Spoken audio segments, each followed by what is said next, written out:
The Galactic Council's annual Peace Summit was an opulent affair, held on the lush, crystalline planet of Alaris. Representatives from every corner of the galaxy arrived, adorned in their finest regalia, to celebrate a hard-won era of interstellar peace. Delegates from once warring factions mingled in the grand halls, exchanging pleasantries under the glowing chandeliers of the Council's marble palace. In a far corner of the hall, however, a group of humans stood apart. These were not diplomats or ambassadors, they were veterans. Clad in simple attire, their sharp eyes scanned the room with quiet intensity. Among them was Captain Elias Cade, a decorated soldier who had led humanity through its darkest hours during the Coalition Wars. Now, in an era of peace, he seemed an odd figure, his aura of restrained vigilance at odds with the celebratory atmosphere. Ilarian diplomat Turan Volaris approached the group, his shimmering blue skin catching the light. "Captain Cade," Turan said warmly, though there was a note of unease in his voice.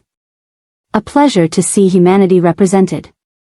Surely, even you can appreciate the beauty of this event?" Cade gave a polite nod but said nothing. His silence spoke volumes. Around him, his fellow veterans exchanged knowing glances. Turan pressed on, his smile faltering. "I understand peace can be an adjustment for warriors. But surely you welcome the respite? Isn't it a relief to put down your weapons?" Cade's expression remained unreadable. "Peace," he said finally, "is a different kind of battlefield." Turan chuckled nervously, uncertain whether Cade was joking. Before he could respond, a commotion drew their attention. Across the hall, a group of coalition officers was arguing loudly with a Zereth diplomat. The coalition soldiers, still clinging to their militaristic pride, had never fully accepted the peace accords. "You humans think yourselves clever," one coalition officer sneered, his voice carrying across the room. "But peace has made you soft. Warriors without a war are nothing but relics." Cade turned to his group, his voice low but firm. "Let's not escalate. Watch and learn." The veterans stayed in place, their calm demeanor contrasting sharply with the coalition officers' aggression. As the argument intensified, the Zereth diplomat faltered, his nervous gestures showing he was unprepared to face the coalition's verbal onslaught. The tension in the room was palpable. Guests murmured nervously, unsure if the fragile peace would shatter right then and there. Cade moved with deliberate slowness, stepping forward just enough to draw the coalition officer's attention.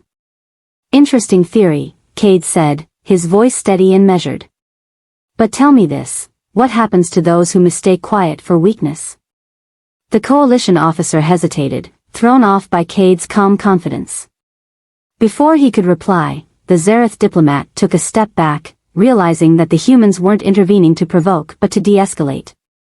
The coalition soldiers, however, were less perceptive. "You think you intimidate us?" the officer snapped, his voice rising. "Your kind wouldn't last a day without your weapons." Cade allowed himself a faint smile. "Weapons are tools. Discipline is the weapon." The officer's retort died on his lips as he realized the eyes of the entire room were on him. For the first time, he noticed how the human veterans carried themselves, poised, alert, every motion deliberate. They weren't displaying aggression, but they radiated an unshakable sense of control. The coalition officers withdrew, muttering under their breath, and the room relaxed. Cade returned to his group, his presence as unassuming as before. Turan Volaris approached again, this time with a more serious expression. "Captain," he said quietly, "you diffused that situation without a single threat or raised voice." "How?" Cade glanced at his fellow veterans. "Peace isn't about the absence of conflict," he said. "It's about mastering it before it begins." The Ilarian diplomat regarded him thoughtfully. "Perhaps peace hasn't made you soft, after all." Cade's reply was simple. "Peace didn't make us anything. It revealed what we've always been." As the evening wore on, whispers of the human veterans' composure spread through the summit. Delegates from other species, many of whom had dismissed humanity as a lesser power, began to reevaluate their assumptions. These humans, who had endured wars and rebuilt their worlds, seemed uniquely prepared for the challenges of peace. What none of the delegates realized, however, was that peace had taught humanity something far more dangerous than war ever had: patience. The aftermath of the summit rippled through the galaxy. Whispers of humanity's quiet dominance spread among the diplomatic circles, leaving many to wonder just how dangerous the Terrans had become. Among the coalition ranks, the confrontation with Cade became a cautionary tale, a reminder that the humans were not to be underestimated. Meanwhile, in the secluded training grounds of Mars, Cade and his team continued to refine their craft. The sprawling facility, hidden beneath the planet's red dunes, was a haven for veterans who refused to grow complacent in peace. Unlike traditional military drills, the training here focused on adaptability, restraint, and precision, the tools of warriors who had transitioned into a new kind of battlefield. As the veterans ran through simulated scenarios, Cade observed from an elevated platform, his sharp gaze tracking every movement. "Faster, Diaz," he called out. "If you hesitate, you're already defeated." Diaz, a young recruit eager to learn from the legends, nodded and pushed himself harder. The training wasn't just physical, it was psychological. Cade's philosophy revolved around mastering one's emotions, predicting the opponent's moves, and finding unconventional solutions to impossible problems. During a break, Arya Voss approached Cade, her expression thoughtful. "Do you ever miss it?" she asked. "Miss what?" Cade replied, not looking away from the recruits. "The battlefield," Arya said. "The clarity of it. Out there, it was simple, us against them. Here, everything feels more complicated." Cade finally turned to face her, his expression unreadable. "War is simple because it's raw. Peace is complicated because it forces you to think. Out there, we fought to survive. Here, we're fighting to endure." Arya nodded, though her brow remained furrowed. She, like many of the veterans, struggled to adapt to a world where the enemy wasn't always visible. Yet, she couldn't deny that the skills they honed in this new arena felt just as vital. Their conversation was interrupted by a sharp alarm. A holographic display activated, showing a live feed from the planet Alaris, the site of the recent summit. Coalition ships loomed in orbit, their weapons charging. Below, explosions ripped through the crystalline city, scattering civilians and diplomats alike. "Guess they didn't learn their lesson," Arya muttered, her hand instinctively reaching for the sidearm at her hip. "They didn't attack Alaris for us," Cade said, his tone grim. "This is about control. They want to remind the galaxy who's in charge." Within minutes, Cade and his team were aboard the Resolute, the flagship of humanity's fleet. The ship's sleek, angular design belied its immense firepower, and its crew moved with practiced efficiency as they prepared for launch. On the bridge, Captain Hayes greeted Cade with a terse nod. "We've received a distress signal from Alaris. The Coalition is demanding unconditional surrender. The Council hasn't responded yet." Cade raised an eyebrow. "And humanity?" Hayes's lips curved into a faint smile. "We don't negotiate with bullies." As the Resolute entered hyperspace, the tension on board was palpable. The crew knew they were walking into a trap. The Coalition wouldn't risk such a bold move without a plan. Yet, there was no hesitation. In the war room, Cade outlined their strategy. "The Coalition thinks they've cornered us. What they don't realize is that they're exposing their own weakness, arrogance. They'll expect us to charge head-on, so we won't. We're going to dismantle their operation from within." The plan was daring. While the main fleet engaged the Coalition ships in a diversionary assault, Cade and a small strike team would infiltrate the Coalition's command vessel. Their objective: disable the fleet's control systems and force a retreat. As the Resolute dropped out of hyperspace near Alaris, the crew was greeted by a grim sight. The once pristine city was ablaze, its crystalline spires shattered. Coalition ships hovered menacingly above, their weapons trained on the ground. "Send the signal," Hayes ordered, his voice cold and precise. Across the battlefield, humanity's fleet emerged, their ships forming a defensive perimeter around Alaris. The Coalition responded immediately, their weapons lighting up the void as the two forces clashed. On board the Resolute, Cade and his team prepared to launch. The strike team's dropship was a small, stealthy craft designed for infiltration, its matte black exterior nearly invisible against the backdrop of space. "You know the drill," Cade said, addressing his team. "Quick, quiet, efficient. This isn't about glory, it's about sending a message." As the dropship launched, weaving through the chaos of the battle, Cade's mind was focused on the task ahead. The coalition wanted to prove humanity was still weak, that peace had made them soft. Cade intended to show them just how wrong they were. The dropship docked with the coalition's flagship, its landing silent and undetected. Cade led his team through the airlock, their movements precise and coordinated. The ship's corridors were cold and sterile, a stark contrast to the chaos outside. As they moved deeper into the vessel, the tension mounted. Coalition soldiers patrolled the halls, their bulky exosuits a stark reminder of the enemy's technological superiority. Yet, it was humanity's unpredictability that gave them the edge. At a critical junction, Cade raised his hand, signaling his team to stop. Ahead, a coalition squad was stationed near the control room. Arya, ever the strategist, leaned close. "What's the play?" Cade's lips curved into a faint smile. "We don't fight them, we outthink them." Using a device designed to disrupt coalition communications, the team created a diversion that drew the soldiers away from their post. Moving swiftly, they accessed the control room and began their work. As the team disabled the flagship systems, alarms blared throughout the vessel. The coalition was onto them, but it was too late. By the time reinforcements arrived, the ship's weapons were offline, and its engines were crippled. "Mission accomplished," Cade said, his voice calm even as chaos erupted around them. "Let's get out of here." The team retreated to their dropship, their escape as seamless as their infiltration.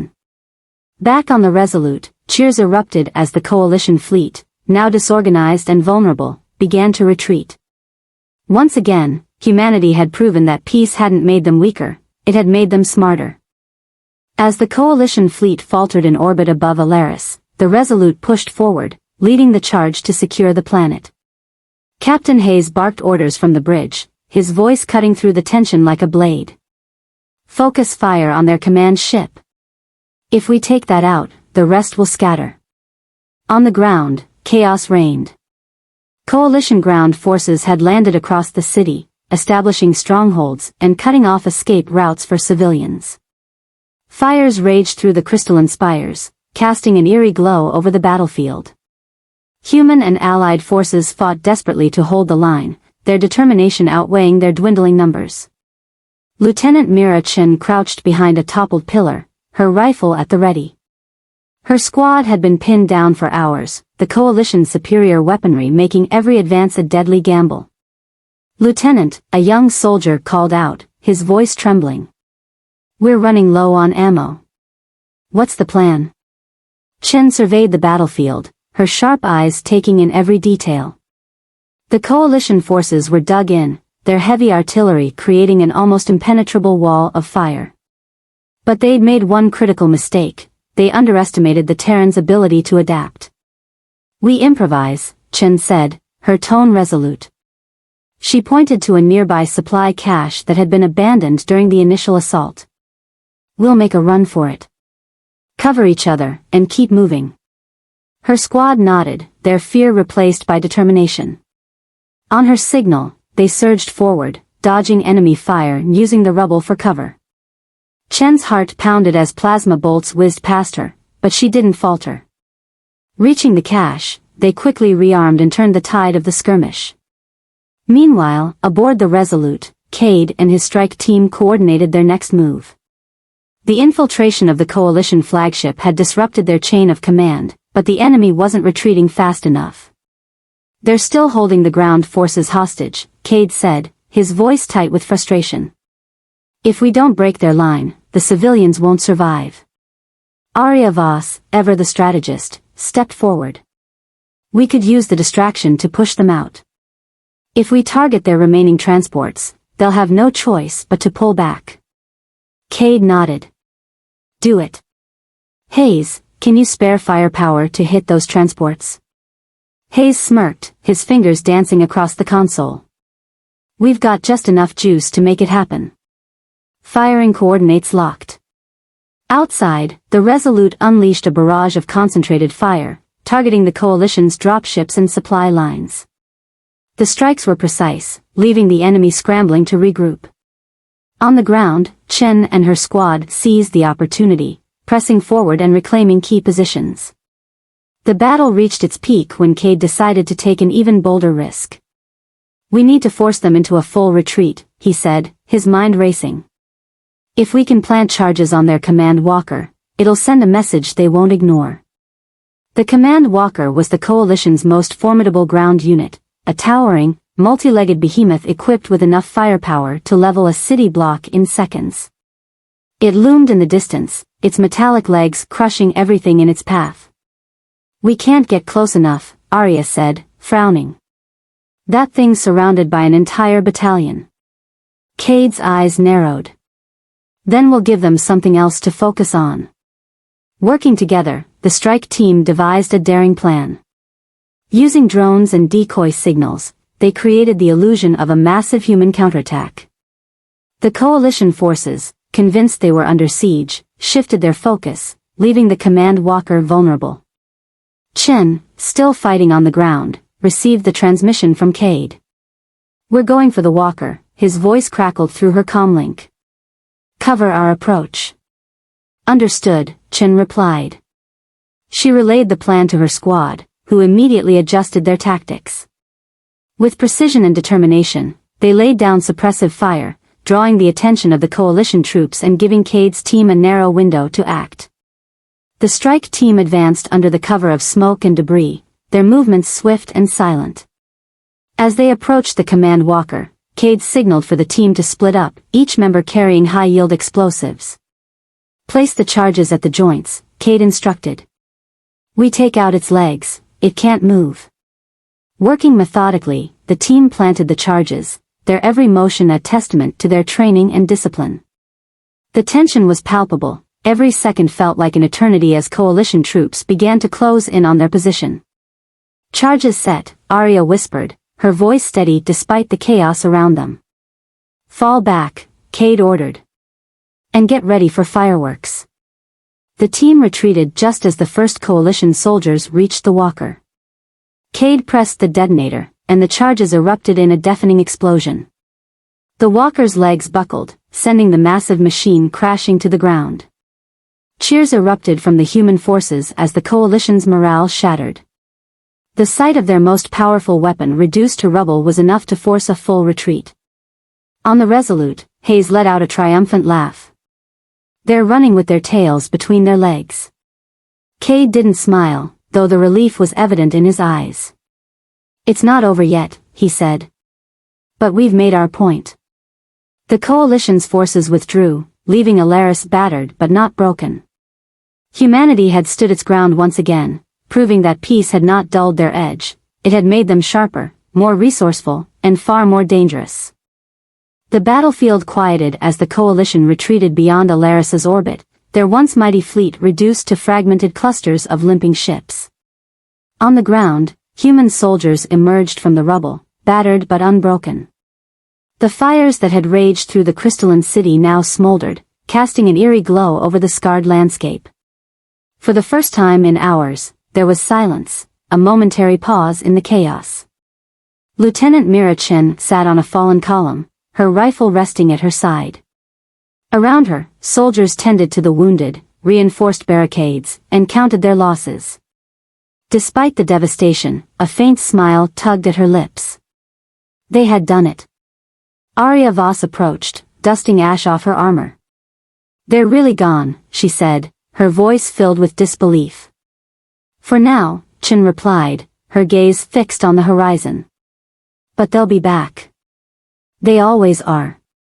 In orbit, the Resolute stood vigil over the planet. On the bridge, Captain Hayes reviewed the damage reports, his expression grim. We've lost 3 ships and suffered heavy casualties on the ground, he said, addressing Cade, who stood at his side. And yet, we won, Cade replied, his voice steady. This wasn't just a victory for Alaris, it was a statement to the galaxy. Humanity won't back down. Hayes nodded, though his brow remained furrowed. The coalition won't take this lightly. They'll come at us harder next time.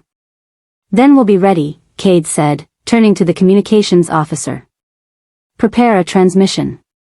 I want this broadcast to every allied world and neutral system in the sector. Minutes later, Cade stood before the holorecorder, his words carefully chosen. To the citizens of Alaris, and to all who hear this message, today, humanity stood against tyranny and refused to yield. We fought not just for our survival, but for the right of all species to live free from fear. The coalition sought to silence us, to break us, but we are still here. His voice hardened, his resolve evident. Let this be a warning to those who would threaten us. We do not seek war, but if you bring it to our doorstep, you will find us ready. Humanity has endured countless trials, and each one has made us stronger. We may have found peace, but peace has not made us weak. It has made us patient. It has made us precise. And it has made us dangerous. The broadcast ended, and within hours, it was the talk of the galaxy. On neutral worlds, oppressed colonies, and even among the coalition's own ranks, whispers spread of humanity's defiance. To some, the Terrans were an inspiration, a symbol of resilience. To others, they were a threat, a force that could no longer be ignored. On Alaris, the work of rebuilding began. Civilians emerged from bunkers, their faces marked with both relief and sorrow. The city's crystalline towers, once symbols of unity, now stood as shattered reminders of the cost of peace. Yet, among the ruins, there was hope. Chen and Arya led their squads through the city, coordinating relief efforts and assisting with repairs. Everywhere they went, they were met with gratitude from the Alarian people. An elderly Alarian approached Chen, his translucent blue skin glinting in the sunlight. You saved us, he said, his voice trembling. We thought they would destroy us all, but you stood your ground. We didn't do it alone, Chen replied, her tone humble. You fought with us, and that's what made the difference. The Alarian smiled faintly. Perhaps your Captain Cade is right. Peace has not made you weak, it has revealed your strength. Back aboard the Resolute, Cade and Hayes reviewed the aftermath. Reports from Allied systems indicated growing unrest within the coalition. Their defeat on Alaris had shaken their confidence, and whispers of rebellion were spreading among their oppressed territories. This could be the beginning of something bigger, Hayes said. If we play this right, we could turn the tide of this war without firing another shot. Cade nodded. But we can't rely on hope alone. We need to be ready for anything. Strength comes not just from victory, but from preparation. In the days that followed, humanity's forces worked tirelessly to fortify their positions and strengthen alliances. Messages of solidarity poured in from unexpected places. Neutral systems that had remained silent during the coalition's reign now reached out, inspired by humanity's defiance. On Alaris, a new monument was erected in the heart of the city, a towering obelisk made from the shattered remains of the coalition's command walker. Inscribed at its base were the words, **, peace is not the absence of struggle. It is the mastery of it. **. As Chen and Arya stood before the monument, Arya glanced at her friend. Do you think it'll be enough? Chen's gaze was steady. It has to be. Because the alternative isn't an option. The stars above Alaris glittered, a reminder of the vast unknown that awaited humanity. They had claimed their place in the galaxy, not through conquest, but through resilience and unity. The path ahead would not be easy, but they were ready to face it together. For the first time in centuries, the galaxy had a new power to reckon with, a power forged not in war, but in the resolve to never back down. Humanity had proven that peace didn't make them weak. It made them unstoppable.